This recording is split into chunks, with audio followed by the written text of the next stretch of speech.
কে আছে এই কুঞ্জে? দেখলো রাধা রানী কাঁদছেন, কৃষ্ণ কৃষ্ণ বল।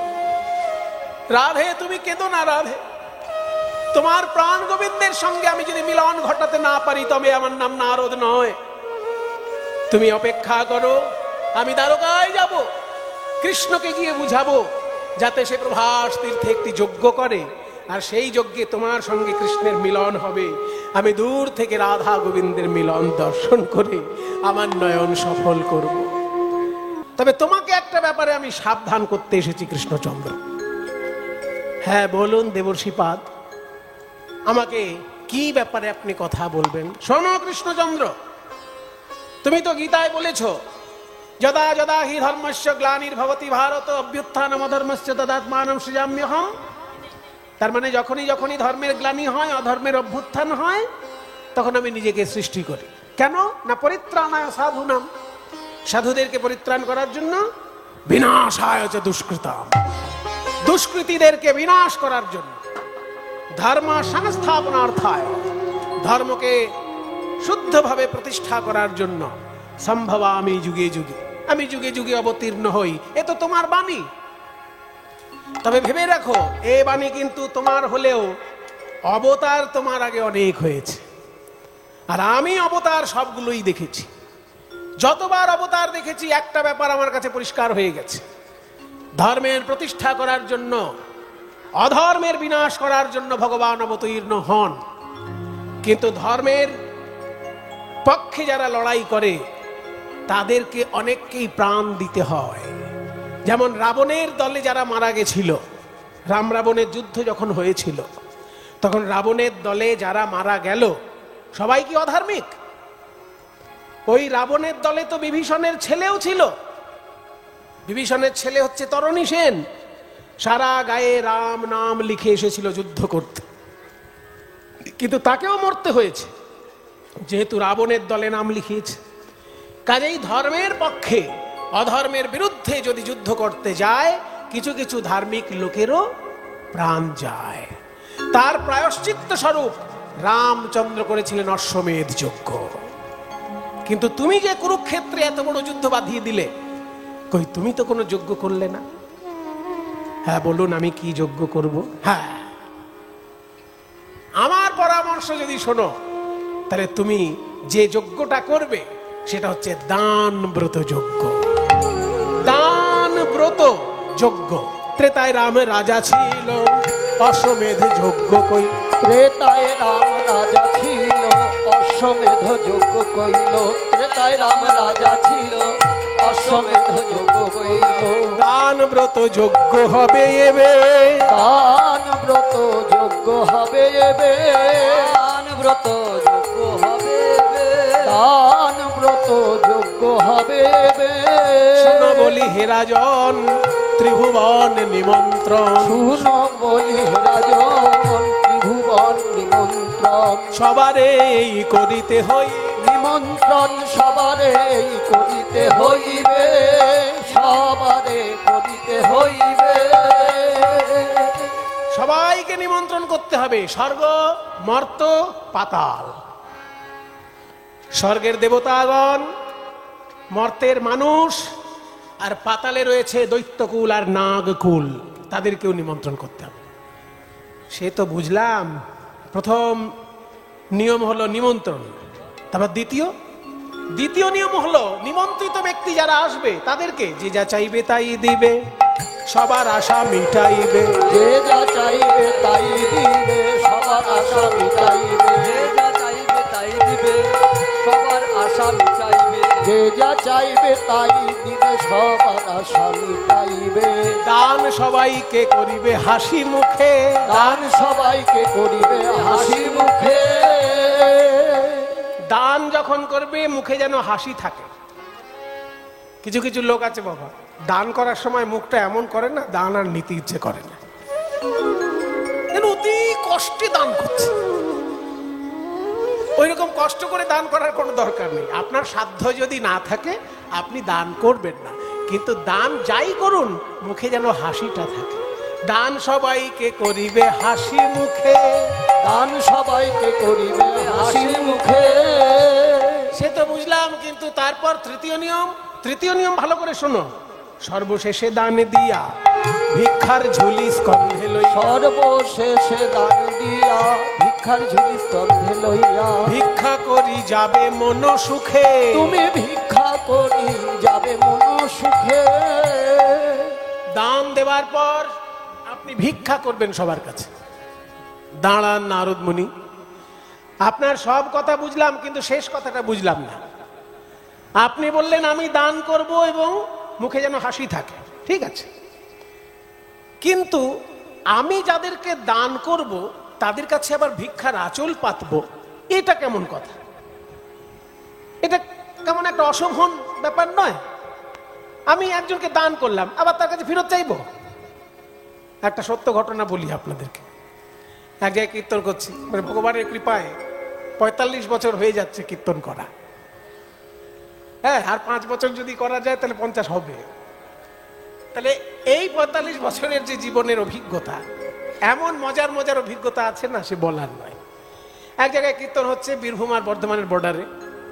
তো সেইখানে একজন ভদ্রলোক, অনেকদিন আগের কথা বলছি তো, একটা সেফটি পিনে 50 টাকা ঝুলিয়ে এরকম দুলাতে দুলাতে আসছে। তারপর আসরে এসে আমার বুকে দিলেন ঝুলিয়ে, মাইকটা নিয়ে বললেন, সুমন বাবুর কীর্তনে সন্তুষ্ট হইয়া এই 50টি টাকা আমি দান করিলাম। হয়ে গেল। এবার কীর্তন শেষে আমি যখন বিশ্রাম নিচ্ছি, সেই সময় দেখি ওই লোকটি ঘুরে ফিরে এসেছে। শোন বাবু, ওই যে 50 টাকাটি দিয়েছিল ওইটা ফেরত দিন।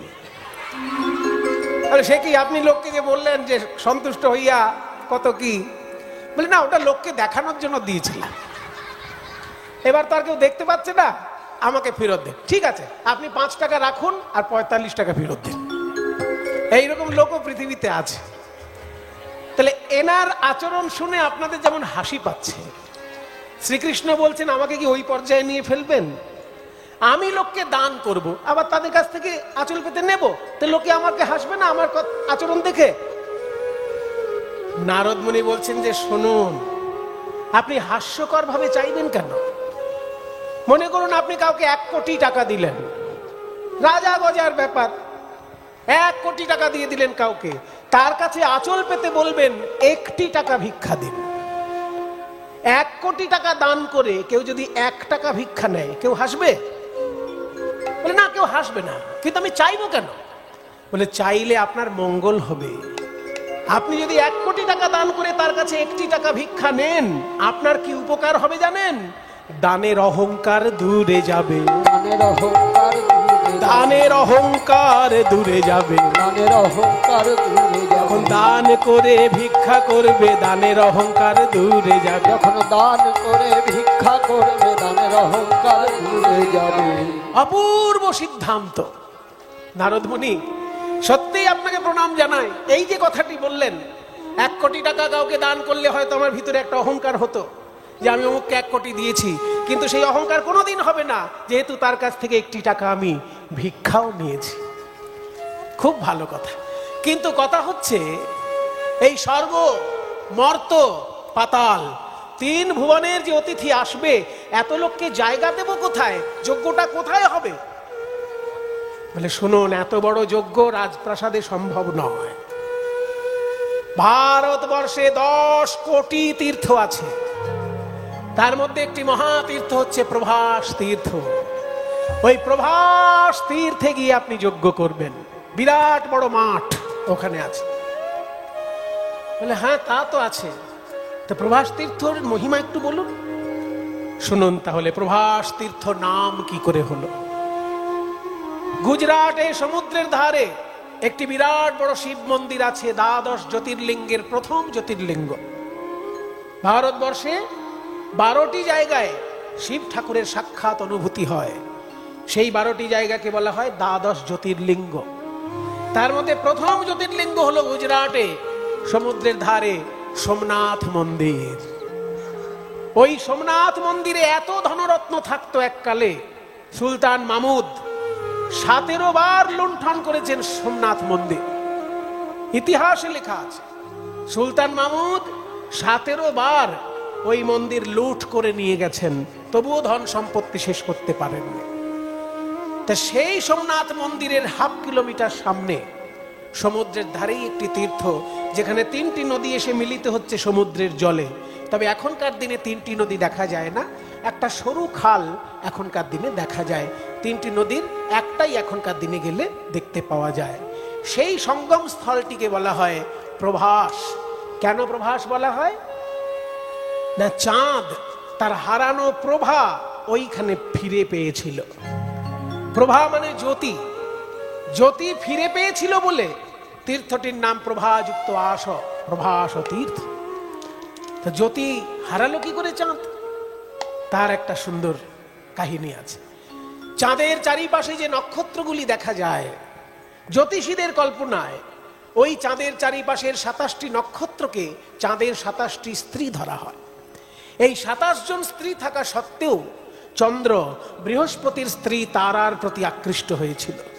তাই দেবগুরু বৃহস্পতি অভিশাপ দিয়েছিল, রে দুষ্ট দুরাচার, গুরু পত্নীর প্রতি তোর এই কুদৃষ্টি, যে রূপ যৌবনের জন্য তোর এত অহংকার, 16 দিনের মধ্যে ক্ষয় হতে হতে তুই নিশ্চিহ্ন হয়ে যা।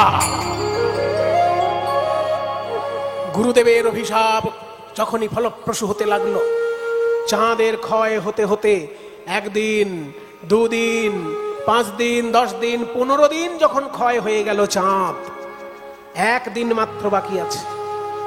আর একটা দিন ক্ষয় হয়ে গেলেই চাঁদ হয়ে যাবে নিশ্চিহ্ন, আর চাঁদের স্ত্রীগণ হয়ে যাবে বিধবা। তাই চাঁদের স্ত্রীগণ কৈলাসে গিয়ে শিবের শরণাপন্ন হলো। সবাই মিলে একটু হাত জোড় করুন, আমরাও একটু শিব ঠাকুরকে ডেকে নিই। প্রভু मीश मनीषमशेष गुणम गुणहीन महिष गणावरणम रणनिर्जित दुर्जय दैत्यपुरम प्रणमामि शिवं शिवकल्पतरु। मीश मनीषमशेष गुणम गुणहीन महिष गणावरणम रणनिर्जित दुर्जय दैत्यपुरं प्रणमामि शिवं शिवकल्पतरु। ओम नमः शिवाय, ओम नमः शिवाय, ओम नमः शिवाय, ओम नमः शिवाय। गिरिराजसुतान्वित वामतनुं तनुनिन्दितराजितकोटिनिधुं विधि विष्णु शिरोधृत पादजुगं प्रणमामि शिवं शिवकल्पतरु। ओम नमः शिवाय, ओम नमः शिवाय। महादेवं महात्मानं नमः शिवाय,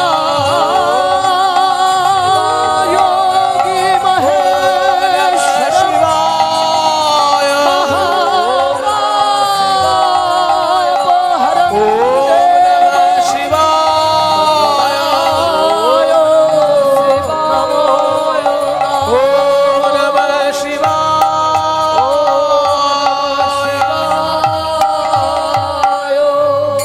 ओम ध्याये नित्यं महेशं रजतगिरिनिभं चारुचन्द्रावतंसं रत्नाकल्पोज्ज्वलाङ्गं परशुमृगवराभेति हस्तं प्रसन्नं पद्मासीनं समन्तात् स्तुतममरगणैः व्याघ्रकृतिं वसानं विश्वाद्यं विश्वबीजं निखिलभयहरं पञ्चवक्त्रं त्रिनेत्रम्। ॐ नमः शिवाय, ॐ नमः शिवाय, ॐ नमः शिवाय, ॐ नमः शिवाय, शिवाय, ॐ नमः शिवाय, ॐ नमः शिवाय, शिवाय, ॐ नमः शिवाय, ॐ नमः शिवाय। असितगिरिसमं स्यात् जलं सिन्धुपात्रे सुरतरुवर शाखा लेखनी पत्र मुर्वी लिखति यदि गृहीत्वा शारदा सर्वकालं तदपि तव गुणानामीश पारं न याति। ओम नमः शिवाय ओम नमः शिवाय ओम नमः शिवाय ओम नमः शिवाय। शिव ठाकुरेर शरण मनन करছেন যখন চন্দ্রের স্ত্রীগণ কৈলাসে শিব ঠাকুরের ধ্যান ভঙ্গ হয়ে গেল। আহা হা হা, কারোর সাথে পাছে থাকবো না বলে আমি কৈলাসের বরফের মধ্যে বাড়ি বানিয়েছি, জানো, যে বরফের মধ্যে এসে কেউ আমি বিরক্ত করবে না। কিন্তু এখানেও দেখছি একদল মেয়ে আমার সামনে কান্নাকাটি করছে, আমার ধ্যান জমবে? এই মেয়েরা, কে তোমরা এত কান্নাকাটি করছো? আমাদেরকে চিনতে পাচ্ছেন না? আমরা আপনার আত্মীয়। এই দেখো আমার আত্মীয় কে এলো রে বাবা। মানে দক্ষ রাজার একটি মেয়েকে বিয়ে করেছেন শিব ঠাকুর, তার নাম সতী। আর দক্ষ রাজারই 27টি মেয়েকে বিয়ে করেছে চন্দ্র। তাহলে চন্দ্রের স্ত্রীগণ শিবের কে হচ্ছে? হ্যাঁ, মিষ্টি সম্পর্ক। আমরা আপনার শ্যালিকা। ও শ্যালিকা, ওই জন্য যেন চেনা চেনা একটু লাগছিল। তা কোন দুঃখে আমার কাছে এসেছো? হ্যাঁ, দুঃখে না পড়লে আর আপনার কাছে কে আসে জামাই বাবু? আপনার যা ছিরি, কি হাড়ের মালা গলায়, বলো, জটা জুটো, ছাই মেখে বসে থাকে, বাঘের ছাল রয়েছে, আবার কি একটা খায়, সেগুলোর মুখে নাম করা যাবে না। তাহলে আপনার সামনে দুঃখে না পড়লে কেউ আসে? সুখে থাকতে কেউ আপনার কাছে আসবে না। আমরা দুঃখে পড়েছি বলেই এসছি। কি দুঃখ তোমাদের? হ্যাঁ, আবার সাপও রয়েছে গলায়, বলো তো। সেই যে মা দুর্গা একবার দুঃখ করেছিলেন না, মঙ্গল কাব্যে এগুলো বেশ মজা করে বলা হয়েছে। দুর্গা দেবী দুঃখ করছেন তার সখীদের কাছে যে শিবের সংসার আমি যা করলাম আর কারো কপালে যেন এরকম না হয়। তা কি দুঃখ করছেন? বলছে, শয্যায় শুইতে নারী সাপের নিঃশ্বাসে, আর তার অধিক প্রাণ পড়ে বাঘ ছালের বাসে। মানে ঘুমোতে গেলে ঘুমটা মনে করুন যখন আসছে, তখন যদি কানের কাছে এরকম একটা আওয়াজ হয়, ঘুম আর আসবে? আর বাঘের ছাল পরে থাকে, বাঘের ছালে যদি বৃষ্টির জল টিপ টিপ করে পড়ে, তাহলে সেই অবস্থাটা কি বিশ্রী গন্ধ ছাড়বে? তাই বলছে, শয্যায় শুইতে নারী সাপের নিঃশ্বাসে, আর তার অধিক প্রাণ পড়ে বাঘ ছালের বাসে। চণ্ডীমঙ্গলের মানে মা দুর্গা দুঃখ করছেন আর কি সখীর কাছে। তা কে আসে আপনার কাছে সুখে থাকতে? দুঃখে না পড়লে আপনার কাছে কেউ আসে না। তো বলো তোমাদের দুঃখ কি? আমাদের দুঃখ জামাই বাবু, দোষ করেছে আমাদের স্বামী, আর বিধবা হতে চলেছি আমরা। দেখো বাবু, একটু খুলে বলো তো, সহজ করে বলো তো, জটিল কথা বুঝি না। বলে, শুনুন, আমাদের স্বামী চন্দ্র দেবতা বৃহস্পতির স্ত্রী তারার প্রতি আকৃষ্ট হয়েছিলেন। তাই বৃহস্পতি অভিশাপ দিয়েছে 16 দিনের মধ্যে ক্ষয় হয়ে শেষ হয়ে যাবে। তো 15 দিন ক্ষয় হয়ে গেছে, আর একদিন যদি ক্ষয় হয় স্বামী হয়ে যাবে শেষ, আর আমরা হয়ে যাব বিধবা। তাই রাতারাতি আপনি কিছু একটা ব্যবস্থা করুন যাতে আমরা বিধবা হওয়ার হাত থেকে বাঁচি। এই জন্য আপনার কাছে এসেছি। এই কথা। আমার মতন জামাই বাবু থাকতে কে তোমাদের বেদবা করে আমি দেখে নিচ্ছি। কে আছিস? ওই একখণ্ড চন্দ্রকে এনে আমার জটার মধ্যে লুকিয়ে রাখ। আমার জটাটা এমন জটা, এখানে কারোর অভিশাপ কাজ করবে না। সেই যে ঘড়িতে যদি জল না ঢোকে তাকে বলে ওয়াটার প্রুফ ঘড়ি, ঠিক তেমনি এই জটার মধ্যে কারোর অভিশাপ ঢুকবে না। এটা অভিশাপ প্রুফ জটা। এইখানে রাখ চন্দ্রকে। তখন ওই একখণ্ড চন্দ্রকে শিবের জটায় রাখা হলো। সেই জন্য শিবের এক নাম চন্দ্রশেখর, শশীভূষণ। শিবের জটায় ওই জন্য চাঁদের টুকরো পাওয়া যায়। এবার জটার মধ্যে চাঁদ লুকিয়ে আছে, আকাশে তো আর ছটা নেই। চাঁদ রয়েছে জটায়, তাই ছটা আর আকাশে নেই, আকাশ অন্ধকার। তো রাতের বেলায় যখন বৃহস্পতি রাস্তায় বেরিয়েছেন হোঁচট খাচ্ছেন, কারণ আকাশে তো আলো নেই। আর মনে মনে ভাবছে চাঁদটা আমি তো শেষ করে দিলাম, একটু গুরুদণ্ড হয়ে গেছে, অভিশাপটা গুরুতর হয়ে গেছে। যদি চাঁদ বেঁচে থাকতো আমি বলে দিতাম সোম তীর্থে গিয়ে স্নান করলে ক্ষয় রোগ দূর হয়ে যায়। এবার চাঁদের স্ত্রীগণ সেই কথা শুনে ফেলেছে, চাঁদের স্ত্রীগণ সেই কথা শুনে ফেলেছেন যে সোম তীর্থে স্নান করলে ক্ষয় রোগ দূর হয়ে যায়। সোম তীর্থে গিয়ে ওই চাঁদের স্ত্রীগণ একখণ্ড চাঁদকে শিবের জটা থেকে এনে সোম তীর্থে গিয়ে স্নান করালেন। ওই সোম তীর্থটাই হচ্ছে সোমনাথ জ্যোতির্লিঙ্গ, দ্বাদশ জ্যোতির্লিঙ্গের এক মন্দির, গুজরাটে সমুদ্রের ধারে। যাবেন একবার দর্শন করে আসবেন, মন ভরে যাবে, এত সুন্দর জায়গা। তো সেইখানে যখন চন্দ্রদেবকে স্নান করানো হচ্ছে ওই ত্রিবেণী সঙ্গমে, সেই সময় চাঁদ তার হারানো জ্যোতি আস্তে আস্তে ফিরে পাচ্ছে। যেমন জ্যোতি হারিয়ে গেছিল, 15 দিন ধরে তার জ্যোতি হারিয়েছিল, আবার 15 দিন ধরে তার জ্যোতি ফিরে পেল। ওই জন্য আকাশে এখনো সেই নিয়মটা বজায় আছে, 15 দিন ধরে চাঁদ জ্যোতি হারায় আর 15 দিন ধরে সেই জ্যোতি ফেরত পায়। গুরুদেবের অভিশাপ যে শেষ হয় না তার চিহ্ন এখনো আকাশে সে বহন করছে। তাই 15 দিন ধরে আবার চাঁদ তার জ্যোতি ফিরে পেল বলে তীর্থটির নাম প্রভা যুক্ত আস প্রভাস তীর্থ। সেইখানে গিয়ে তুমি যজ্ঞ করাবে কৃষ্ণচন্দ্র, তোমার সমস্ত ত্রুটি বিচ্যুতি দূর হয়ে যাবে। নারদের কথা শুনি কহে দেব চিন্তামণি, নারদের কথা শুনি কহে দেব চিন্তামণি। নারদ মুনি, আপনি তো আমাকে বিরাট দায়িত্ব দিলেন, কিন্তু আপনাকে একটা দায়িত্ব নিতে হবে। কি বলুন? নিমন্ত্রণের ভার কে বলবে? নিমন্ত্রণে আরে আমি থাকতে চিন্তা আবার কি, আমি নেব, আমি ভার নেব নিমন্ত্রণের। নেবেন তো? হ্যাঁ। নিমন্ত্রণের ভার কে বলবে? নিমন্ত্রণের ভার কে বলবে? নিমন্ত্রণ কয় কি বা চিন্তা দয়াময়, তা শুনি মোহন কয় কি বা চিন্তা দয়াময়। দেবর শিরে ভার দেহ এবে, ওই দেবর শিরে ভার দেহ এবে। এই নারদ মুনিকে ভার দাও, ওই নারদ মুনিকে ভার দাও, নারদ মুনিকে ভার দাও। কোনো চিন্তা নেই, আমি যাদের নেমন্তন্ন পত্র লেখা আছে তাদেরকে তো করবই, আর যাদের লেখা নাই কাউকে বাদ দেব না, সবাইকেই নেমন্তন্ন করব। স্বর্গ মত্ত নিমন্ত্রণের দায়িত্ব নিয়ে নিলেন নারদ মুনি। এবার চিঠি লিখছেন কৃষ্ণচন্দ্র। প্রথম চিঠি কার নামে?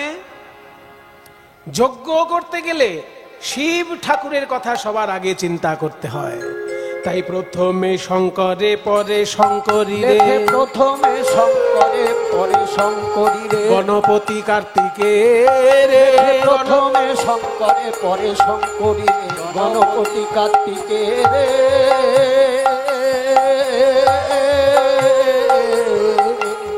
লেখে সেজে পদ্মজনী লক্ষ্মী বিনা পানি, সেজে পদ্মজনী লক্ষ্মী বিনা পানি, সেজে পদ্মজনী লক্ষ্মী বিনা পানি, সেজে পদ্মজনী লক্ষ্মী বিনা পানি। পত্র লিখে নিজ করে, সেজে পদ্মজনী লক্ষ্মী বিনা পানি, পত্র লেখে নিজ করে।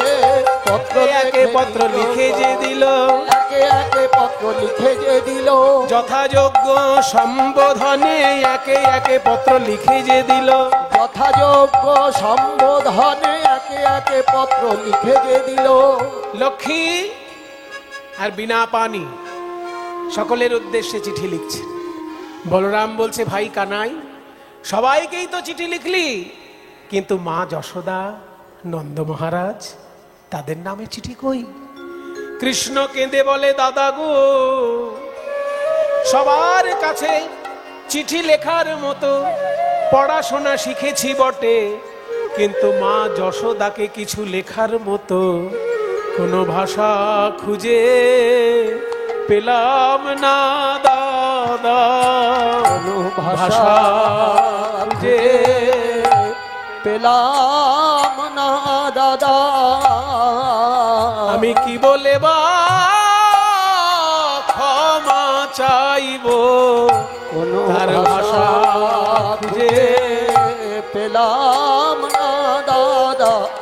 আমি কি বলে বা ক্ষমা চাইব, কোনো ভাষা খুঁজে পেলাম না দাদা। আমি বলছি, লেখ ভাই কানাই। মা গো যশোদে, কত ব্যথা দিয়েছি মা তোমার প্রাণে। কুপুত্র যদি বা হয়, কুমাতা কদাপি নয়। আমার সকল অপরাধ ক্ষমা করে দিও মা। প্রভাস তীর্থে আমি মহাযজ্ঞ করছি, তুমি এসে আশীর্বাদ যদি না করো মা, আমার এই যজ্ঞ কিছুতেই সম্পূর্ণ হবে না। মাকে আশীর্বাদের নিমন্ত্রণ দিলেন। নন্দ মহারাজকে লিখলেন, নন্দ বাবা, আমি যখন বৃন্দাবনে ছিলাম খুব দুষ্টু ছিলাম, শুধু অসুর মেরে বেড়াতাম, আর আপনি আমার মঙ্গল কামনায় বড় বড় যজ্ঞ করাতেন। কাজেই যজ্ঞ করানো আপনার অভ্যাস আছে, আপনি এসে যজ্ঞ পরিচালনা করে দিন, যাতে আপনার ছেলের অসম্মান না হয়। নন্দ রাজাকে দায়িত্ব দিয়ে দিল। শ্রীরাম সুদামকে লিখলো, ওরে শ্রীরাম, ওরে সুদাম, যজ্ঞ করার সময় ভাত খাওয়া যাবে না, রুটি খাওয়া যাবে না, ফল খেয়ে থাকতে হবে। তোরা বৃন্দাবনের ওই পাকা ফল আনবি, তোদের আনা ফলই আমি খাবো আর যজ্ঞ করব। এইবার রাধারানীর উদ্দেশ্যে লিখছেন, ওগোরা হে প্রেমময়ী, তুমি শুধু আমার প্রেমময়ী নও, আমার শক্তি সঞ্চারিণী। তুমি এসে আমায় শক্তি সঞ্চার করো, যেন দান ব্রত যজ্ঞ আমি সম্পূর্ণ করতে পারি। এইভাবে সকলের নামে চিঠি লিখে নারদ মুনির হাতে তুলে দিলেন। আসুন দেবর্ষিপাদ, এই নিমন্ত্রণ পত্র আপনি জনে জনে বিতরণ করে দিন। নিমন্ত্রণ পত্র বইয়া নারদ চলিল, নিমন্ত্রণ পত্র লইয়া নারদ চলিল, নিমন্ত্রণ পত্র লইয়া নারদ চলিল, নিমন্ত্রণ পত্র লইয়া নারদ চলিল, নিমন্ত্রণ পত্র লইয়া নারদ চলিল, নিমন্ত্রণ পত্র লইয়া নারদ চলিল, নিমন্ত্রণ পত্র লইয়া নারদ চলিল।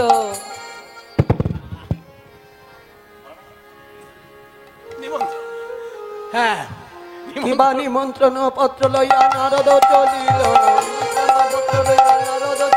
কিবা নিমন্ত্রণ পত্র লইয়া নারদ চলিল, নিমন্ত্রণ পত্র লইয়া নারদ কৈলাস ধামে আসি উপনীত হলো, কৈলাস ধামে আসি উপনীত হলো।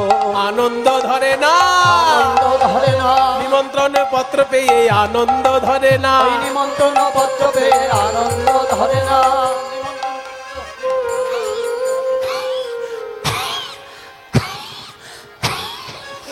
পেয়ে গেছে গো। আরে হিমালয় পর্বত কি সহজ সহজ কথা? মামা, ও মামা, তুমি কৈলাসে বসে শুধু ধ্যান করো। ধ্যান করাই তো আমার কাজ। পৃথিবীতে কি হলো কোনো খবর রাখলে না। কোনো কিছু দরকার নাই, সব জায়গাতেই অফিসার ফিট করা আছে। অফিসার ফিট করা আছে, তার মানে আমি ওনার খবর এনে এনে দেব।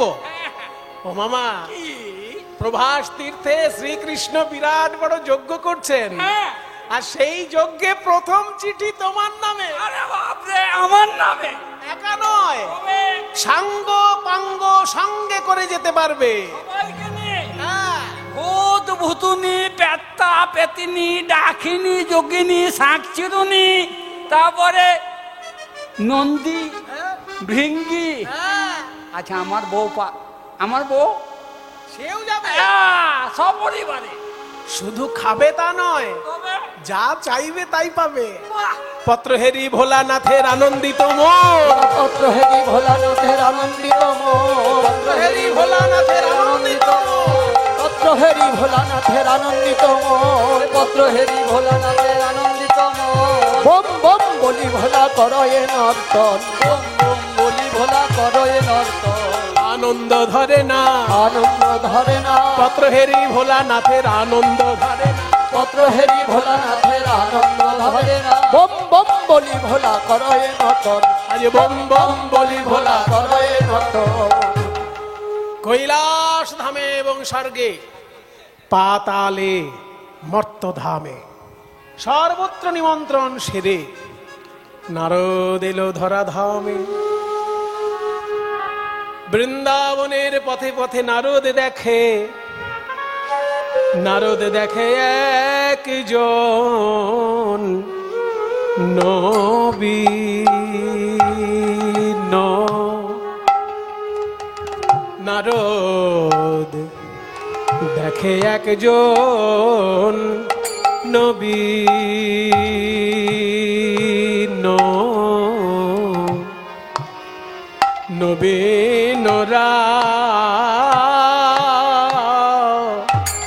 নবীন রাখাল রে। রোজের পথে যেতে যেতে বাহে একজন নবীন রাখাল নবী একই দশারে নারদ মুনি ব্রজের পথে যেতে যেতে দেখে একজন নবীন রাখাল মৃত তরুর ডাল ধরে দাঁড়াইয়ে কাঁদছে আর বলছে,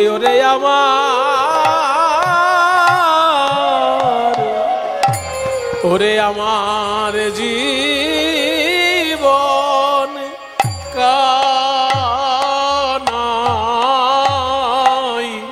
কানাই রে,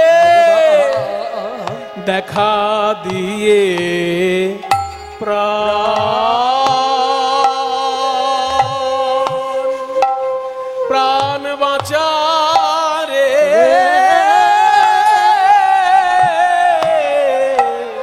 ওরে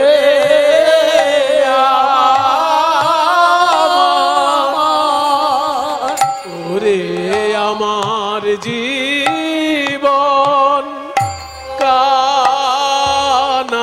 কানাই রে, দেখা দিয়ে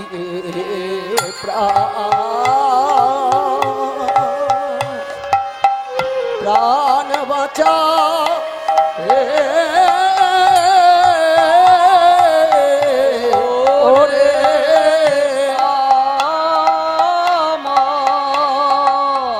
ওরে আমার জীবন কানা একবার দেখা দিয়ে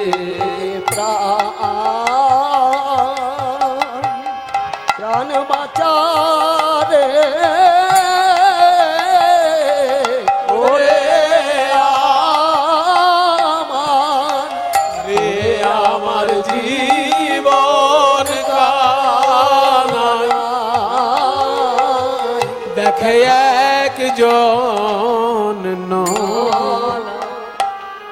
এই শ্রীরাম। নারদ মুনি, আমার প্রাণ কানাই দ্বারকায় রাজা হবার পর কি আমাদের কথা ভুলে গেছে? ওরে তোদের কথা সে কোনোদিন ভুলতে পারে?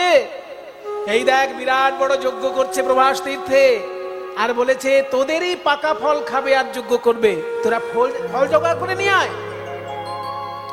শ্রীরাম সুদাম দেখছে, ওরে বাবা আমাদের ফল খাবে আর যজ্ঞ করবে, চল চল চল আমরা ফল সংগ্রহ করি। চল চল চল। আরো দুই পায়ে গিয়ে নারদ দেখে নন্দ পিতা জেলেছে চিতা, প্রাণ তেজিবার তরে। দেখে নন্দ পিতা জেলেছে চিতা, প্রাণ তেজিবার তরে। নারদ দেখে নন্দ রাজা চন্দন কাঠের চিতা সাজিয়ে সর্বঙ্গে ঘৃত লেপন করে সেই চিতায় ঝাঁপ দেবে বলে দাঁড়াইয়ে আছে। নারদ বলে, মহারাজ এ কি সপ্পনেশে কাজ করছেন আপনি? নারদ, আমার গোপালকে না দেখে আমি যে আর বাঁচতে পারছি না, আমি মরতে চাই। না মহারাজ, এই দেখুন আপনার ছেলে আপনাকে চিঠিতে লিখেছে আপনি গিয়ে যজ্ঞ পরিচালনা করে দেবেন, যাতে তার অসম্মান না হয়। হ্যাঁ, আমার ছেলের অসম্মান হবে? না না না না, আমাকে যেতেই হবে, আমাকে দাঁড়িয়ে থেকে যজ্ঞ পরিচালনা করতে হবে। আমি অনেক যজ্ঞ করিয়েছি জীবনে। ওদিকে নন্দরানী করে নবনী, ওরে গোপাল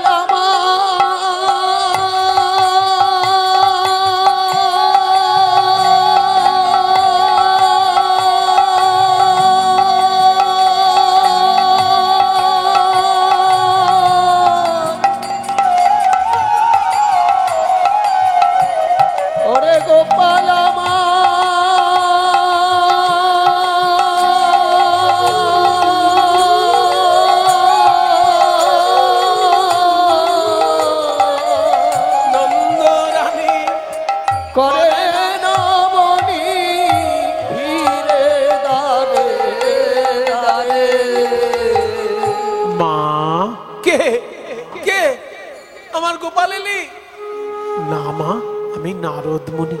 হ্যাঁ, তুমি কি দেখতে পাও না মা? নারদ, যেদিন থেকে আমার গোপাল গেছে সেদিন থেকে আমার নয়নের জ্যোতি গেছে, তাই নাকি? তোমার গোপালের এই চিঠি একবার চোখে বুলিয়ে নাও মা, তুমি সব দেখতে পাবে। যেই না চিঠিটা দেখছেন মা যশোদা, ও মা কি সুন্দর লিখেছে যে তুমি এসে আশীর্বাদ না করলে আমার যোগ্যই হবে না। আমি তো তাহলে আশীর্বাদ করতে যেতেই হবে, কিন্তু খালি হাতে কি আর মা আশীর্বাদ করতে পারে? আমাকে ছানা মাখন বানিয়ে নিয়ে যেতে হবে। কই রে, চল ছানা মাখন বানাতে হবে। আরো 2 পা এগিয়ে নারদ রাধা রানীর কুঞ্জের সামনে এসে দেখে রাধা রানীর শেষ দশা। 10টি দশা হয় বাবা, বিরহে 10 রকমের দশা দেখা যায়।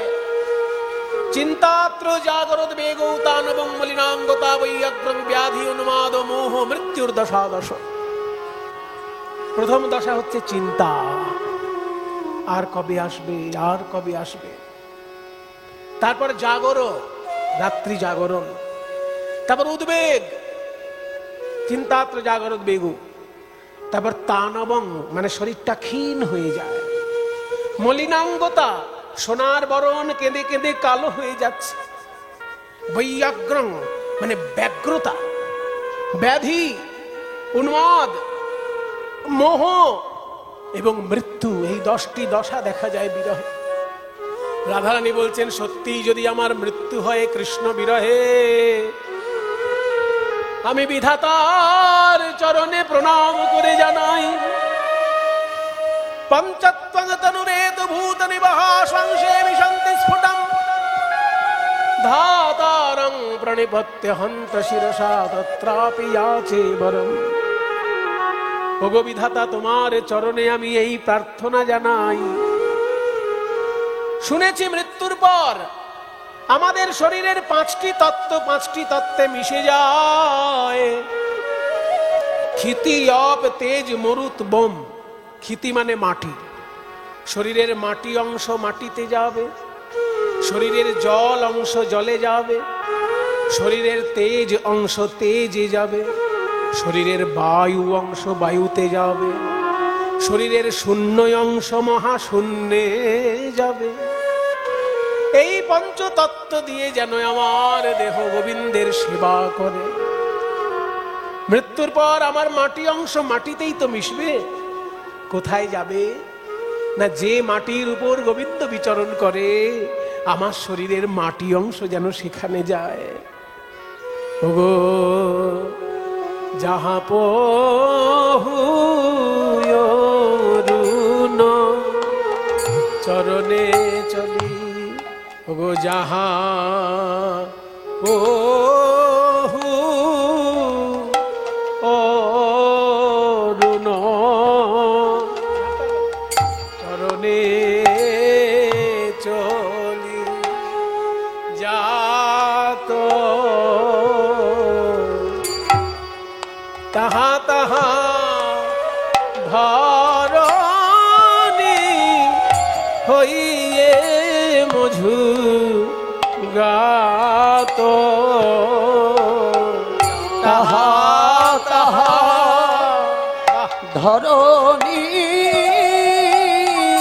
হইয়ে মধু গাত। আমার শরীরের মাটি যেন সেই পথে যায়, মাটি যেন সেই পথে যায়, যে পথে গোবিন্দ নেচে যাবে, আমি তার চরণ ধুলা হয়ে রব। পথে গোবিন্দ নেচে যাবে, চরণ ধুলা হয়ে রব। যে পথে গোবিন্দ নেচে যাবে, মাটি যেন সেই পথে যায়।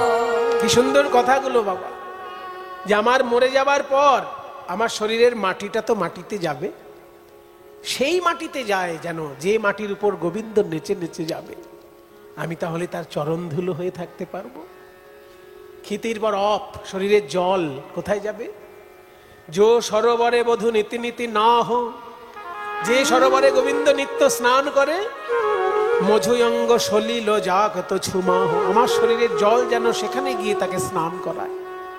তেজ, আমার শরীরে যে জ্যোতি আছে এটা তো জ্যোতিতে মিশবে, কোথায় যাবে? যে আয়নায় গোবিন্দ মুখ দেখে, যো দর্পণে বধূ নিজ মুখ চাহ, মধুয়ঙ্গ জ্যোতি যাক তো ছুমা হো। যখনই আয়নায় মুখ দেখতে যাবে অমনি কি হবে? আমার শরীরের জ্যোতি তো ওই আয়নায় থাকবে, তখন আমার অঙ্গের ছটা লাগবে, আমার অঙ্গের ছটা লাগবে, তার বদন ঝলমল ঝলমল করবে, যখন দর্পণ টলমল টলমল করবে। হরি বল, হরি বল। ঝলমল ঝলমল যখন দর্পণ টলমল টলমল করবে, ওই বদন ঝলমল ঝলমল করবে, আমার অঙ্গের ছটা লাগবে, মধুয়াঙ্গ জ্যোতি যাক তো ঝুমা। ক্ষিতি অব তেজ, তারপর মরুত, শরীরের যে ভিতরে যে বাতাস বইছে এটা তো বাতাসে মিশবে। কৃষ্ণ সেবা করবে কি করে? না যে পাখা দিয়ে গোবিন্দ হাওয়া খায়, আমার শরীরের বাতাস যেন সেইখানে গিয়ে তাকে সেবা করে। জয়ী বিজনে বধূ বিজয়ী গাত, মধুয়ঙ্গ মরুত হুক মৃদুবাত। তারপরে হচ্ছে আকাশ তত্ত্ব, মানে শরীরের ভিতরে যে ফাঁকা জায়গাগুলো এগুলো আকাশের অংশ, আকাশের অংশ তো আকাশে মিশবে, তাহলে কোথায় যাবে? না যে আকাশের নিচে গোবিন্দ বিচরণ করে সেই আকাশে যেন যায়। জয়ী গগন তলে ভরময়ী শ্যাম, মধুয়ঙ্গ গগন যাক তো ছুঠাম। যে গগন তলে গোবিন্দ বিচরণ করে, আমার শরীরের আকাশ অংশ যেন সেখানে গিয়ে সেবা করে। সেবা করবে কি করে? আকাশে গিয়ে সেবা করবে কি করে? মেঘ হয়ে ছায়া ধরবে, মেঘ হয়ে ছায়া ধরবে, মেঘ হয়ে ছায়া ধরবে, ওই তাপিত অঙ্গ শীতল হবে, মেঘ হয়ে ছায়া ধরবে, তাপিত অঙ্গ শীতল হবে। বলি আমার অঙ্গের ছায়া লেগে, ওই তাপিত অঙ্গ শীতল হবে, আমার অঙ্গের ছায়া লেগে, ওই তাপিত অঙ্গ শীতল হবে, মেঘ হয়ে ছায়া ধরবে, মধুয়াঙ্গ গগন যাক তো ঝুঠাম। এত সুন্দর পদ যিনি রচনা করেছেন মায়েরা, সবাই তার উদ্দেশ্যে একবার প্রণাম করুন। তিনি হলেন মধ্যযুগের সর্বশ্রেষ্ঠ কবি, তার নাম গোবিন্দ দাস। বর্ধমান জেলার শ্রীখণ্ডে তার জন্ম হয়, শ্রীখণ্ড ছিল তার মামার বাড়ি। শ্রীখণ্ডের কবি গোবিন্দ দাস। গোবিন্দ দাসে কহে কাঞ্চন গৌরী গোবিন্দ দাসে কহে কাঞ্চন গৌরী সোমর কত তনু তোহে কিয়ে ছোড়ি সোমর কত তনু তোহে ছড়ি একবার খুঁজে দেখো তোমার হৃদয় মাঝে খুঁজে দেখো তোমার হৃদয় মাঝে কালো কৃষ্ণ লুকায়ে আছে সে তো তোমা বিনা রইতে না রে কালো কৃষ্ণ লুকায়ে আছে তোমার বিনা রইতে না রে কালো কৃষ্ণ লুকায়ে আছে খুঁজে দেখো তোমার হৃদয় মাঝে সোমর কত তনু তোহে গিয়ে ছড়ি রাধে রাধে তুমি মৃত্যুর পর গোবিন্দ সেবার কথা কেন ভাবছো? এই নারদ মুনি আছে কি করতে? শোনো রাধে, প্রভাস তীর্থে শ্রীকৃষ্ণচন্দ্র বিরাট দানব্রত যজ্ঞ করছেন, আর এই দেখো তোমার নামে চিঠি। তুমি গিয়ে তাকে শক্তি সঞ্চার করবে নয়নে নয়নে, তবে সে অত বড় যজ্ঞ করতে পারবে, তাই নাকি? তাহলে তো আমাকে এখনই সেজে গুজে যেতে হয়। কে আছিস? আমাকে ভালো করে সাজিয়ে দে রে, আমার গোবিন্দ দর্শনে যেতে হবে। সঙ্গিনী রঙ্গিনী রূপ তরঙ্গিনী বসিয়া মন্দির মা মদন মোহন মোহিতে যতনে রাইক করিলা। কৃষ্ণ দর্শনে যাবেন বলে রাধারানী সাজছেন। ও মায়েরা, আপনাদের তো আনন্দ হচ্ছে, যাক এতদিন পর রাধারানীর মুখে একটু হাসি ফুটেছে। 100 বছরের কান্নার পর হাসি। কিন্তু এই সাজগোজ দেখে একজনের গা জ্বলে যাচ্ছে, জানেন? তার নাম হচ্ছে কুটিলা। মরণ, আমার বৌদির আর মরণ হয় না, এত লোকের মরণ হয়। এই এত বছর পর কেলে ছোড়া নাকি আবার যজ্ঞ করছে, আর ওই যজ্ঞে নাকি উনি রূপের ডালি নিয়ে গিয়ে সেজে গুজে দাঁড়াবেন। দেখাচ্ছি মজা। দাদাকে আগে খবরটা জানাই। ও দাদা! আরে কি হল?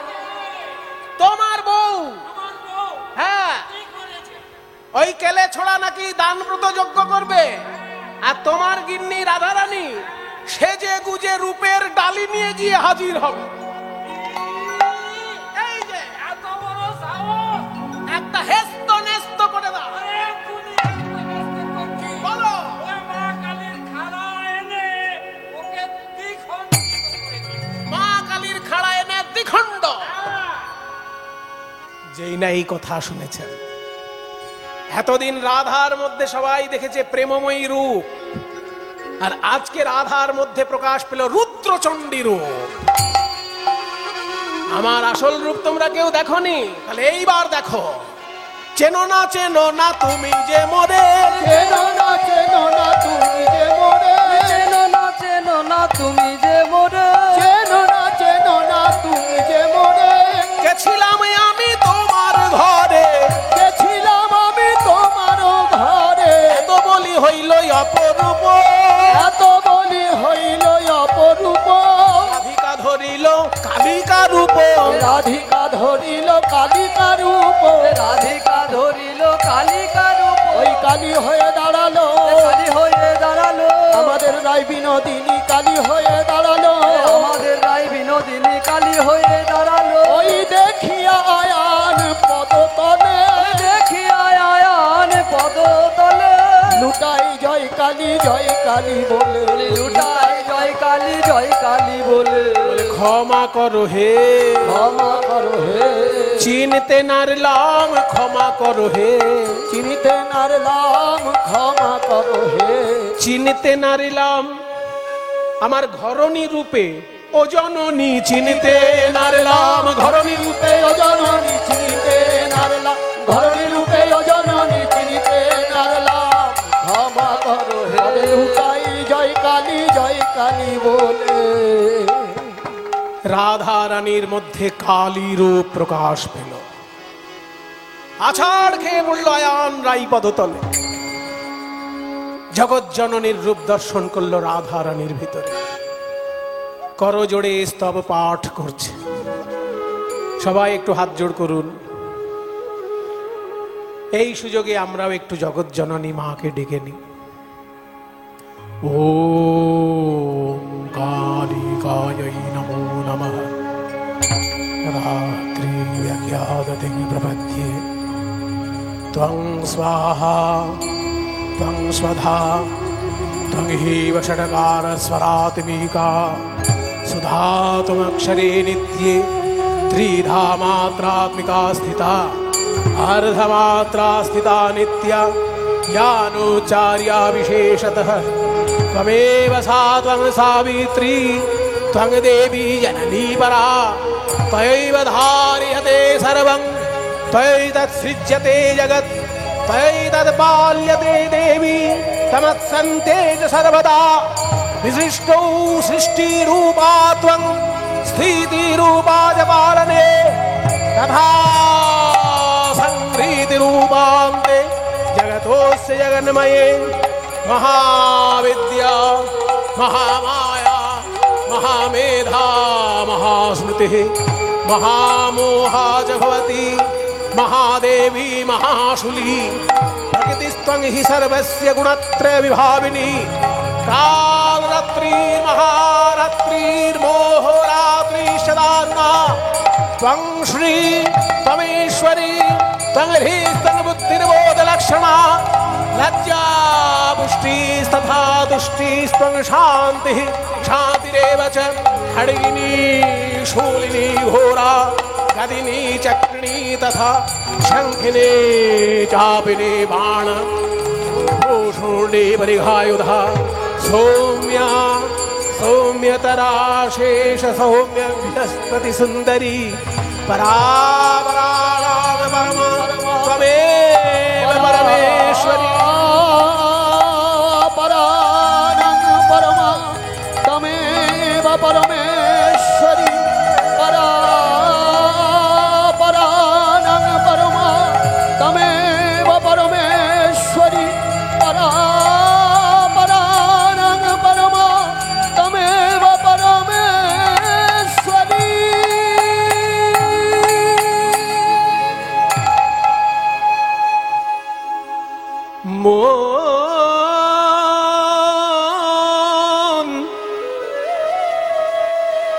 মন আমার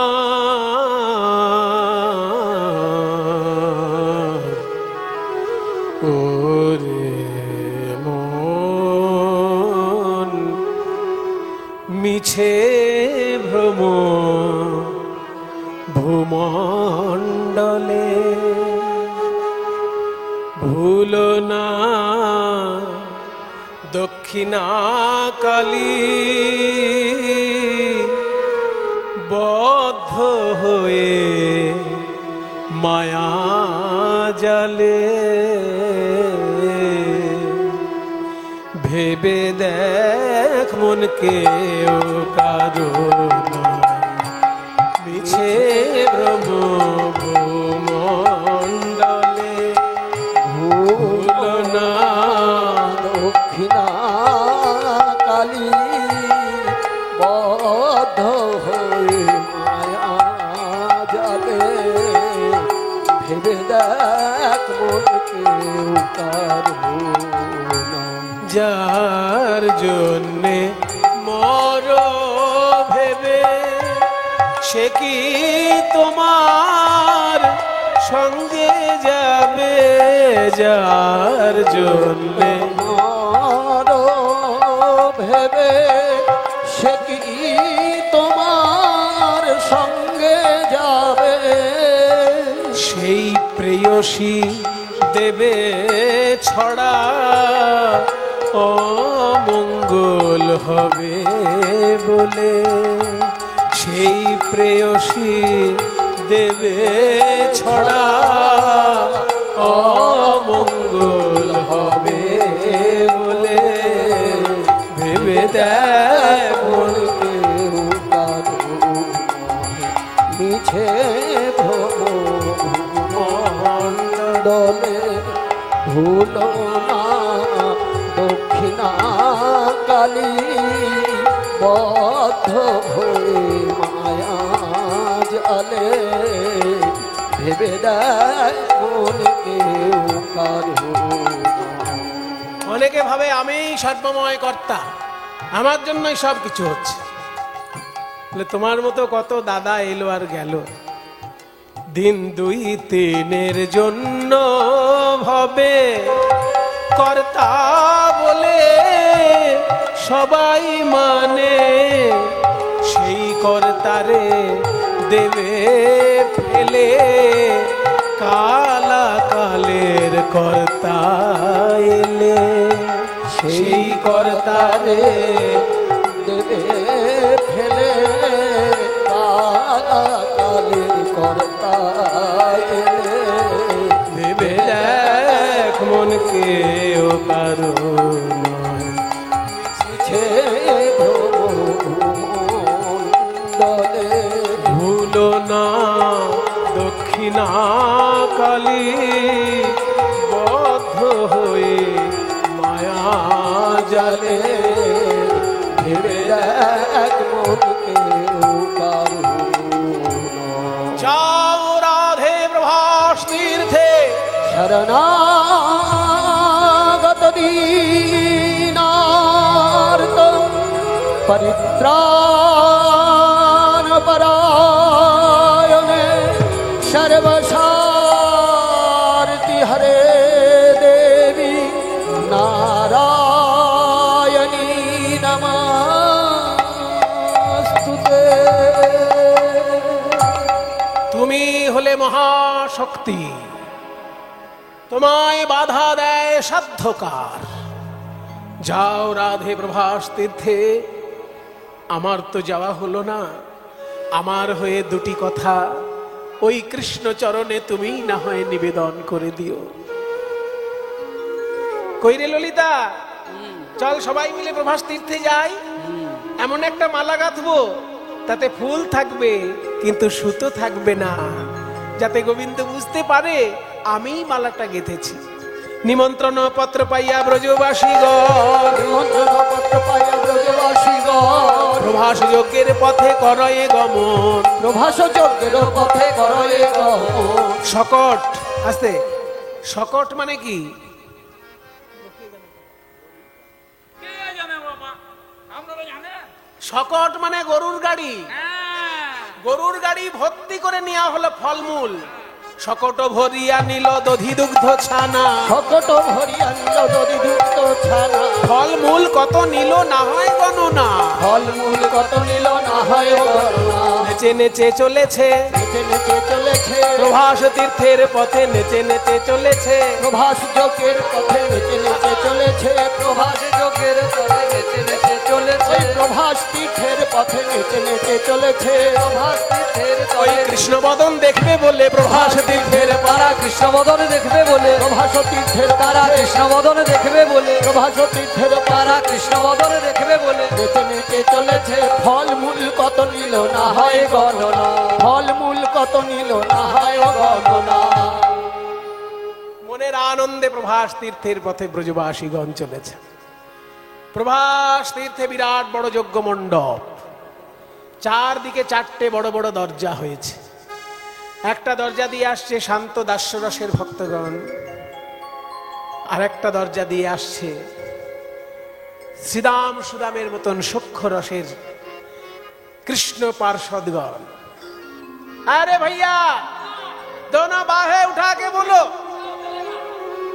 खड़े हो जाओ, दोनों बाहें उठाओ और बोलो जय कन्हैया लाल की। ना জয় বললে হবে না, আমি বলবো জয় কানহাইয়া লাল কি, আর আপনারা বলবেন হাথি ঘোড়া পাল কি।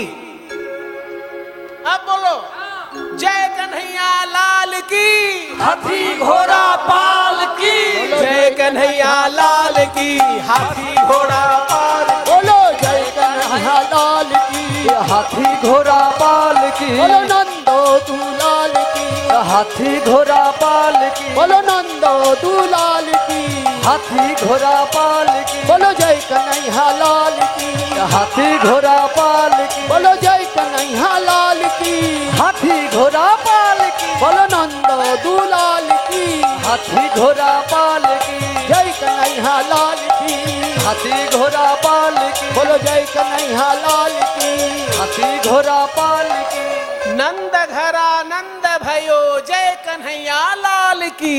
हाथी घोड़ा पालकी যখনই হাতি ঘোড়া পালকি বলছে, গোবিন্দ বুঝলেন এই শ্রীরাম সুদামের কম্য, তাই ছুটে আসছে। কই রে শ্রীরাম, আমার পাকা ফল কই? নেই রে কানাই। শ্রীরাম সুদামের সঙ্গে তো মিলন হলো। ওদিকে আরেকটা দরজায় মা যশোদা গোপাল গোপাল বলে ছুটে আসছেন। দারোয়ান চিনতে না পেরে বাধা দিয়েছে।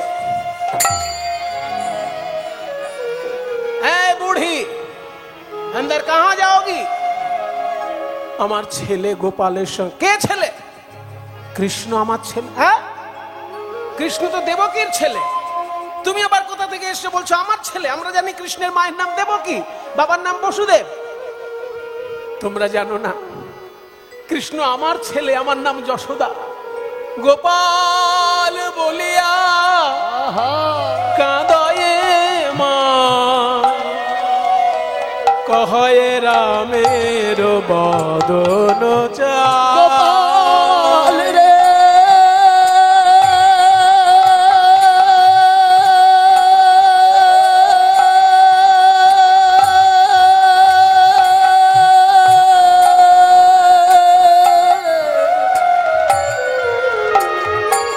ওরে আমার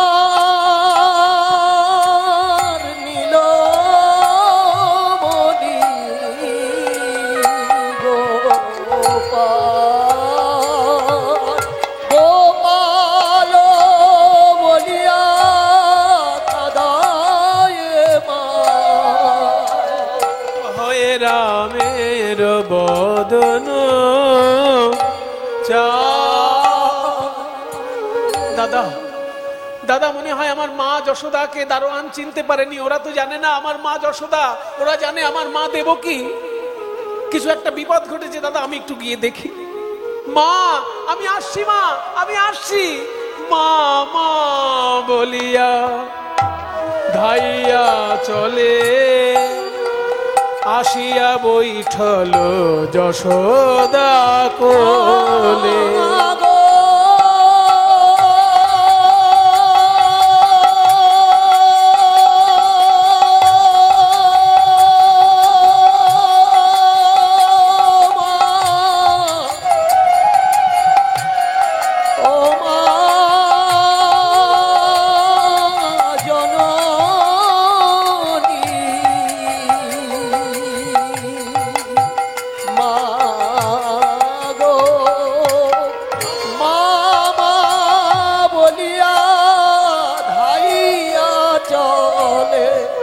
আসিয়া বৈঠল যশোদা কোলে। আয় বাবা আয়। এই তোর দারোয়ান তো আমায় চেনে না, ওরা আমায় ভেবেছে আমি ভিখারি। তুই তো আমাকে নেমন্তন্ন করেছিস, আমি আশীর্বাদ না করলে তোর যোগ্য হবে না বলেছিস। এই দেখ আমি ছানা এনেছি, মাখন এনেছি, আয় বাবা একটু খা, তারপর তো আশীর্বাদ করব। যেই না গোপালের মুখে দিতে গেছে ছানা মাখন, অমনি দেবকী এসে বাধা দিল। যশোদা, ছানা মাখন খাওয়াতে হয়, আমি খাওয়াবো গোপালকে, তুমি আমার হাতে তুলে দাও। কেন দেবকী, আমি কি ওর মা নই? আমি ওকে ছানা মাখন খাওয়াবো, আমি ওর মা। কি করে তুমি ওর মা হলে যশোদা? কেন আমি যে ওকে কোলে পিঠে করে বড় করেছি। আহা, কোলে পিঠে করে বড় করলেই কি মা হওয়া যায়? পেটে ধরতে হয়, পেটে ধরতে হয়। শোনো, কোকিলের বাচ্চা কাকের বাসায় বড় হয়, তা বলে কি কাক কখনো কোকিলের মা হয়? গোপাল, গোপাল তুই আমার ছেলে নয়, আমি যে তোকে আমার বুকের দুধ খাইয়ে বড় করেছি বাবা। গোবিন্দ দেখলেন একজন আমায় জন্ম দেয়নি, আর একজন আমার পালনকারিণী, দুজনেই তো আমার মা, আমি কাকে অসম্মান করব? গোপাল রইলেন নীরব। মায়ের সমস্যা মেটানোর জন্য জগৎ জননী দুর্গা এসে অবতীর্ণ হলেন। দুজন মা আর একজন সন্তান, ওই জন্য ছেলেকে নিয়ে মায়েদের মধ্যে টানা পড়েন। কে আসল মা এখনই প্রমাণ করে দেব। কে আসল মা আর কে নকল মা কি করে বোঝা যাবে গো? ছেলের উপর টান কতটা সেটা দেখলেই বোঝা যায়। একবার ওই সম্রাট আকবরের রাজসভায় এরকম কাণ্ড ঘটেছিল। সেখানে একবার একটা ছেলেকে নিয়ে দুজন মা বলছে যে আমারই ছেলে। একজন মা বলছে আমার ছেলে, আর একজন মা বলছে আরেক আমার ছেলে। তো সেই সময় রাজা দেখলেন মহা সর্বনাশ, ছেলেকে নিয়ে দুজন মা কাড়াকাড়ি করছে, কি করে এখানে সমাধান করা যাবে কে আসল মা আর কে নকল মা? তখন রাজা সিদ্ধান্ত করে দিলেন, এক কাজ করো, যখন সমাধান করাই যাচ্ছে না, দুজন মাই ছেলের নারী নক্ষত্র সব বলছে, তাহলে এক কাজ করো, একটা ছেলে তো ওকে দু টুকরো করে দুই মাকে দিয়ে দাও। যখনই এই কথা বলেছে তখন একজন বলছে হ্যাঁ তাই করুন মহারাজ, আর একজন মা বলছে যে না না মহারাজ, ও আমার ছেলে নয়, ওকে দু টুকরো করার দরকার নেই, আমাকে জেলখানায় পাঠান, ওনাকে দিয়ে দিন ওই ছেলে। তখন রাজা সিদ্ধান্ত নিলেন যে তুমিই হলে ওর মা। কারণ মা যে হবে সে কখনোই চাইবে না যে ছেলেকে দু টুকরো করে দুজনকে ভাগ করে দেওয়া হোক। তাই আজকে যশোদাও মা, দেবকীও মা, দুজনের মধ্যে দ্বন্দ্ব বেঁধেছে, কে আসল মা প্রমাণ করার জন্য মা দুর্গা নেমে এসেছে। বলে এক কাজ করো, 100টা কাপড় টাঙাও, 100টা কাপড় টাঙিয়ে একদিকে গোপালকে দিয়ে দাও, আর কাপড়ের বিপরীত দিকে দুজন মাকে দাও। যে মায়ের দুগ্ধ ধারা 100টা কাপড় ভেদ করে গোপালের মুখে পড়বে সেই হবে গোপালের মা। শতেক বসন টানা হইবে, শতেক বসন টানা হইবে, শতেক বসন টানা হইবে, শতেক বসন টানা হইবে। কার তনয় গোপাল জানা সে যাবে, কার তনয় গোপাল জানা সে যাবে। 100টা কাপড় টাঙিয়ে ওপারে গোপাল, এই পারে দুজন মা। দেবকী বলছে আমার ছেলে আমার দুধ খাবে না, মানে গরবে দেবকী সস্তন ধরে, গরবে দেবকী সস্তন ধরে, প্রথম বসন ভেদ না করে, প্রথম বসন ভেদ না করে। যশোদা কেঁদে বললেন ছোটবেলা থেকে যে আমার বুকের দুধ খেয়ে বড় হলো সে আমার ছেলে নয়, আজকে আমি প্রমাণ দেব আমি ওর মা কিনা। গোপাল বলিয়া কাঁদয়ে মাই, গোপাল বলিয়া কাঁদয়ে মাই, আর দুগ্ধ পড়ে গোপালের বদনে যায়। গোপাল বলিয়া কাঁদয়ে মাই, দুগ্ধ পরে গোপালের বদনে যায়। মা যশোদার স্নেহের এমন তীব্রতা, 100টা কাপড় ভেদ করে দুগ্ধ যখনই গোপালের শ্রীবদনে পড়ল, পদকর্তা চণ্ডীদাস কি বলছেন? বাসুলিয়া দেশে চণ্ডীদাস বলে, বাসুলিয়া দেশে চণ্ডীদাস বলে, শুদ্ধমতি হলে গোবিন্দ মেলে, শুদ্ধমতি হলে গোবিন্দ মেলে, অহংকারে মেলে না, অহংকারে মেলে না, দর্পহারি মধুসূদন অহংকারে মেলে না, দর্পহারি মধুসূদন অহংকারে মেলে না, দর্পহারি মধুসূদন কারো দর্প সইতে না রে, দর্পহারি মধুসূদন কারো দর্প সইতে না রে, দর্পহারি মধুসূদন কারো দর্প সইতে না রে, অহংকারে মেলে না, শুদ্ধমতি হলে গোবিন্দ মেলে।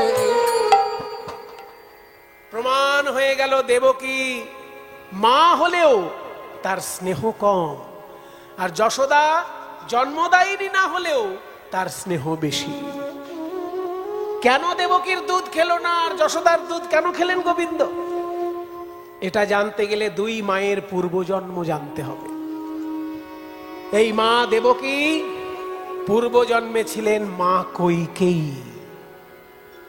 রামচন্দ্র যখন বনবাসে চলেছেন তখন মা কৌশল্যা ভাবলেন 14টা বছর ছেলে আমার বনে বনে ঘুরবে, কোথায় কি খাবে তার ঠিক নেই, তাই আজকে একটু দুধ খাইয়ে দি। এই বলে এক বাটি দুধ রামচন্দ্রের মুখের সামনে যখনই ধরতে গেছে কৌশল্যা, অমনি দেবকী সেই দুধের বাটি ফেলে দিলেন। কইকেয়ী, মা কইকেয়ী সেই দুধের বাটি ফেলে দিলেন আর বললেন, যত সব আদিক্ষেতা, 14 বছর পর বাড়িতে যখন ঘুরে আসবে তখন দুধ খাবে। আজকে প্রথম দিন বনে যাওয়ার সময় যদি দুধ খায়, রোজ দুধ খেতে ইচ্ছে হবে। জঙ্গলে অত দুধ কোথায় পাবে? 14টা বছর রামচন্দ্র বনে বনে ঘুরলেন। শেষ বছরে রাবণের সঙ্গে যুদ্ধ হয়েছিল। 14 বছরের শেষ বছরে রাবণের সঙ্গে যখন যুদ্ধ হলো, যুদ্ধ জয় করে যখন রামচন্দ্র ফিরে আসলেন অযোধ্যায়, তখন নিজের মা কৌশল্যাকে আগে প্রণাম না করে ওই মা কইকেয়ীকে আগে গিয়ে প্রণাম করছে। তখন মা কইকেয়ী বলছে, কিরে রাম, তোর জন্মদায়িনী মাকে আগে প্রণাম না করে আমাকে আগে প্রণাম করছিস? আমি তোর সৎমা, আমার সঙ্গে ঠাট্টা করছিস না তো? রামচন্দ্র বললেন, দেখো, সৎ মা হলেও তুমি আমার মা। আমার বাবা তোমাকে সম্মান করেছেন, আমি তোমার অসম্মান করতে পারি? তোমাকে আমি আগে প্রণাম করলাম কেন জানো মা? আমার জন্মদায়িনী মায়ের থেকেও তোমাকে আমি বেশি সম্মান দিচ্ছি এই কারণে যে আমার জন্মদায়িনী মা বড় স্নেহময়ী, তাই আমাকে ঘরে রেখেই বড় করতে চেয়েছিলেন। কিন্তু তুমি আমার প্রতি কৃপাময়ী, তাই আমাকে 14 বছরের জন্য বনে পাঠালে, যাতে নানা রকমের অভিজ্ঞতা আমি সঞ্চয় করতে পারি। বাড়িতে থাকলে এই অভিজ্ঞতা আমি কোনোদিন সঞ্চয় করতে পারতাম না। জঙ্গলে গিয়ে ওই জঙ্গলের হনুমান পর্যন্ত আমার সেবক হয়েছে। কি সুগ্রীবের মতো হনুমান আমার বন্ধু হয়েছে, রাক্ষস বিভীষণ আমার বন্ধু হয়েছে, এমনকি গুহক চণ্ডালও আমার বন্ধু হয়েছে। আমি এত বন্ধু ঘরে বসে কি পেতাম? 14 বছর বনে বনে ঘুরেছি বলে আমার এত বন্ধু লাভ হয়েছে, জীবনের কত রকমের অভিজ্ঞতা লাভ হয়েছে, সবকিছু তোমার জন্য। ঘরে বসে থাকলে আমি এগুলো পেতাম না মা, তাই তোমাকে প্রণাম জানাই।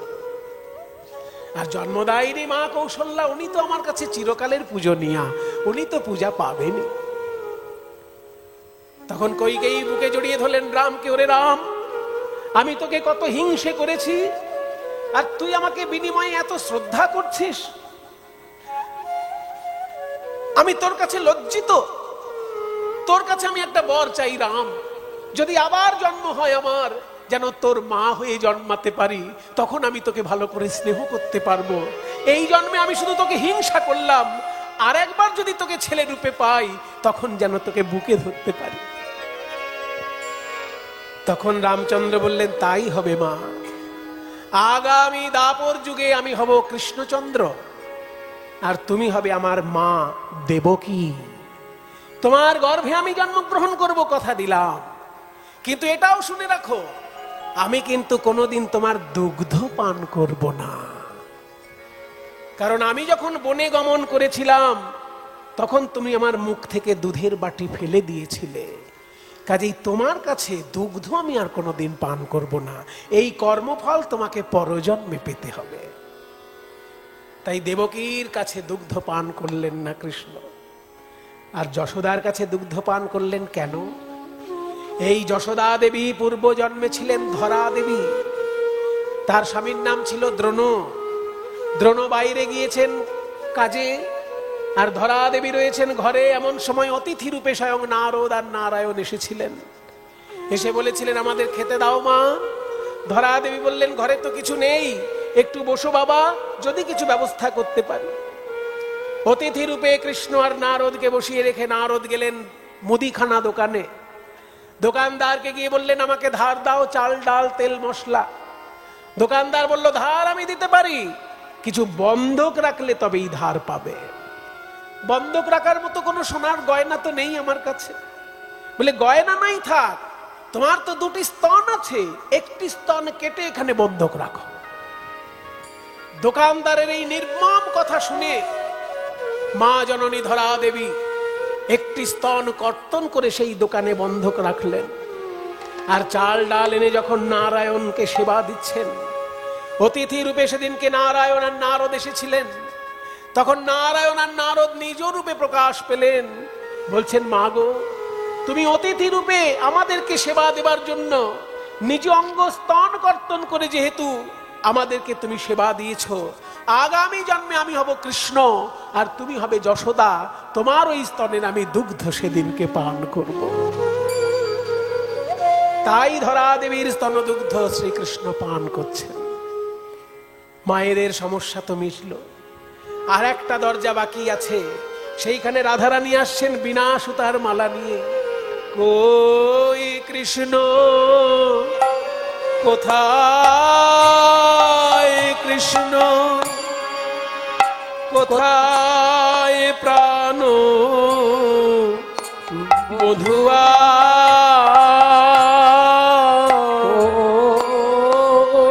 কৃষ্ণ কোথায়, কৃষ্ণ কোথায় প্রাণ বধূ, ঘরের বাহির বাহির কইলে আমায় বাঁশি শুনাইয়া,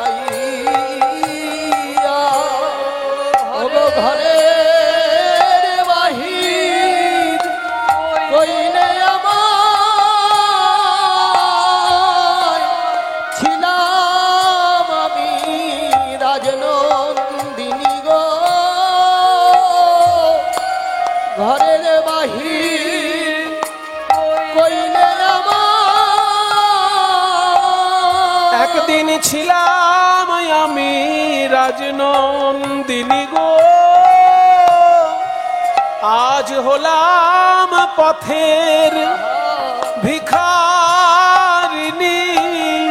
একদিন ছিলাম আমি রাজনন্দিনী, আমি পথের ভিখারি, ছিলাম আমি রাজনন্দিনী গো, ঘরের বাহির বাহির কইলে আমায় বাঁশি শুনাইয়া, কই কৃষ্ণ কোথায়, কৃষ্ণ কোথায় প্রাণ বধুয়া। দারোয়ানের কাছে যেই এসে দাঁড়িয়েছেন বিনা সুতার মালা নিয়ে, দারোয়ান বললেন, এই লড়কিয়াं तुम लोग कहां से आ रही हो? আমরা বৃন্দাবন থেকে আসছি। কেন আসছো? রাজার সঙ্গে দেখা করতে চাই। বৃন্দাবনের গোয়ালিনী, রাজার সঙ্গে দেখা করা তো সহজ। যখনই এই কথা বলেছে উনি ললিতা বলছে, এই দারোয়ান মুখ সামলে কথা বল, চোখে চোখ রেখে কথা বলিস না, চোখ শেষ হয়ে যাবে। পায়ের দিকে তাকিয়ে কথা বল, পায়ের দিকে তাকিয়ে কথা বল। কেন জানিস? তোদের রাজা পর্যন্ত এই চরণে হাত দিয়ে কথা বলে। হ্যাঁ, আমাদের রাজা এই মেয়েটার পায়ে হাত দিয়ে কথা বলে? হ্যাঁ বলে। কেন বলে? কেন বলে? সে কথা বলতে লজ্জা হয়, কথা বলতে লজ্জা হয়, বলতে লজ্জা হয়, কথা বলতে লজ্জা হয়, বড় লাজের কথা বলতে লজ্জা হয়, বড় লাজের কথা বলতে লজ্জা হয়, বড় লাজের কথা বলতে লজ্জা হয়। তোমাদের রাজা একদিন ধরেছিল এই মেয়েটার পায়ে, তোমাদের রাজা ধরেছিল এই মেয়েটার পায়ে, তোমাদের রাজা ধরেছিল ছিল এই মেয়েটার পায়ে। সে কথা কথা বলতে লজ্জা হয়, কথা বলতে লজ্জা হয়। কেন কেন আমাদের রাজা এই মেয়েটার পায়ে হাত দেবে কেন? কেন পায়ে হাত দেবে জানিস না? কাদের পায়ে হাত দিতে হয়? গুরুজনদের। এই মেয়ে তোমাদের রাজার গুরু। এই মেয়ে তোমাদের রাজার গুরু। হ্যাঁ, যদিও তোমাদের রাজা বাঞ্ছা কল্পতরু, মেয়ে তোমাদের রাজার গুরু। ওই রাজা বাঞ্ছা কল্পতরু, মেয়ে তোমাদের রাজার গুরু। কি বলছো কিছুই বুঝতে পারছি না। বলে তোদের অত বোঝার দরকার নেই, দারোয়ানের চাকরি করছিস, চাকরি কর। রাজা গজাদের ব্যাপার বুঝতে যাস না। শোন, মহারাজকে গিয়ে খবর দে, বল বৃন্দাবন থেকে একদল রমণী এসেছেন, তাদের হাতে মালা আছে, মালায় ফুল আছে, কিন্তু সুতো নেই। এটা বললেই সে সব বুঝে যাবে। দারোয়ান গিয়ে বলছে ঠিক আছে তাই বলছি। দারোয়ান গিয়ে ভিতরে দেখে বিরাট বড় যজ্ঞ চলছে। মুনি ঋষিগণ চারিদিকে যজ্ঞকুণ্ডের চারিদিকে ঘিরে বসেছেন, মন্ত্র পাঠ হচ্ছে। আমি একটু মন্ত্র পাঠ করব। ভারতবর্ষের সব থেকে প্রাচীন ধর্মগ্রন্থ বেদ। ভারত কেন, পৃথিবীর মধ্যে সব থেকে প্রাচীন ধর্মগ্রন্থ বেদ। এটা ভারতবাসীর অহংকারের বিষয়।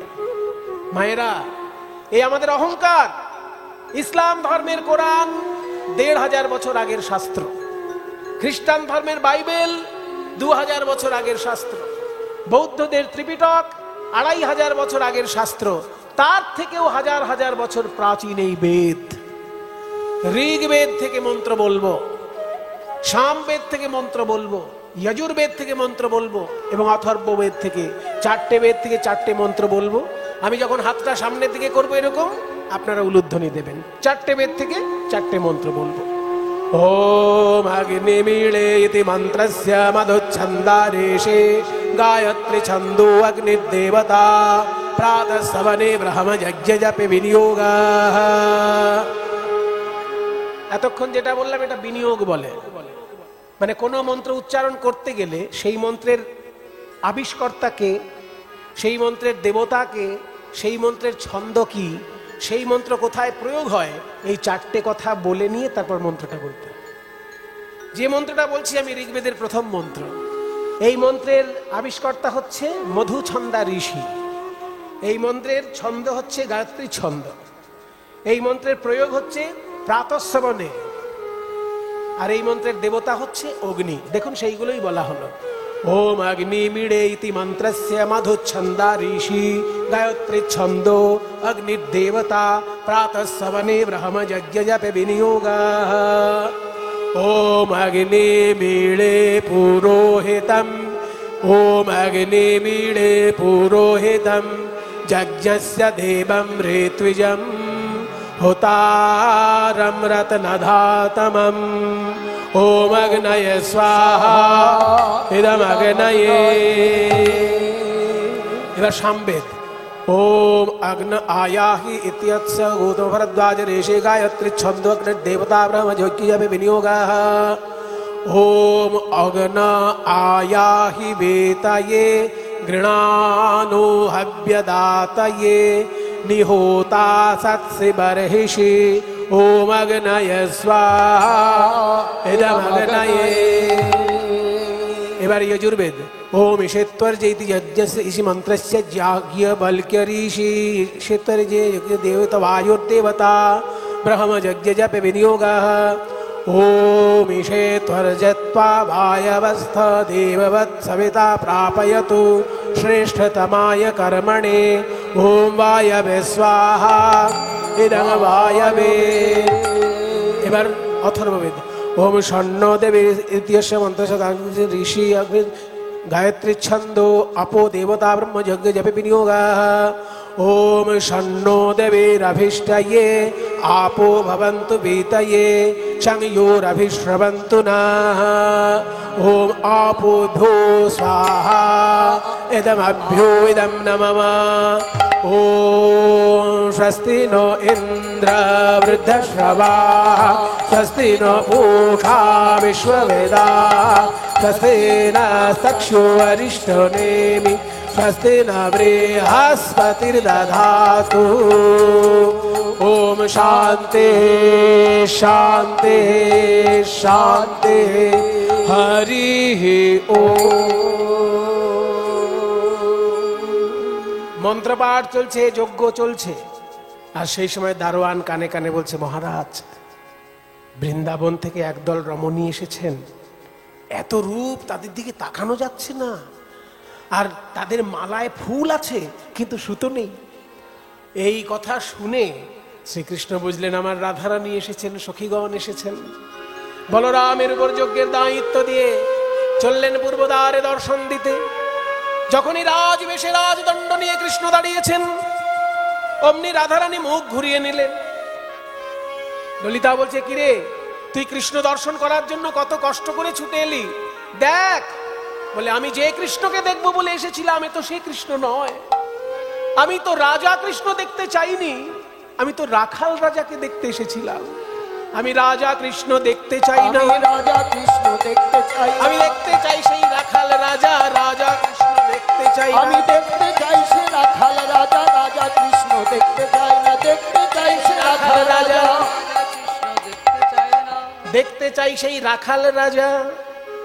শ্রীদাম সুদাম যাহার প্রজা, দেখতে চাই সেই রাখাল রাজা। শ্রীদাম সুদাম যাহার প্রজা, দেখতে চাই সে রাখাল রাজা, রাজা কৃষ্ণ দেখতে চাই না। যেই বলেছে আমি এই রাজা কৃষ্ণ দেখতে চাই না, আমি রাখাল রাজা কৃষ্ণকে দেখতে চাই, শ্রীকৃষ্ণ সঙ্গে সঙ্গে করজোড়ে যোগ মায়াকে ডাকলেন। হে যোগ মায়া কাত্যায়নী, এই যে আমার দান ব্রত যজ্ঞ, যে যা চাইবে হাসি মুখে তাকে তাই দিতে হবে। আমার রাধারানী তো আমার কাছে অন্য কিছু চান না, শুধু দর্শন চান। আমি যদি রাখাল বেশে দর্শন দিতে না পারি তাহলে তো এই যজ্ঞ সম্পূর্ণ হবে না। হে মা যোগ মায়া, এখনই তুমি আমাকে রাখাল বেশে সাজিয়ে দাও মা। আমার মাথায় রাজমুকুট সরিয়ে দাও, ওই ময়ূরের পালকের পাখার চূড়া দিয়ে দাও আমার মাথায়। তখন যোগমায়া সরি হরি রচি বৃন্দাবনপুরী, যোগমায়া সরি হরি রচি বৃন্দাবনপুরী, যোগমায়া সরি হরি রচি বৃন্দাবনপুরী, যোগমায়া সরি হরি রচি বৃন্দাবনপুরী। শ্রীরাধারে দর্শন দিল, শ্রীরাধারে দর্শন দিল।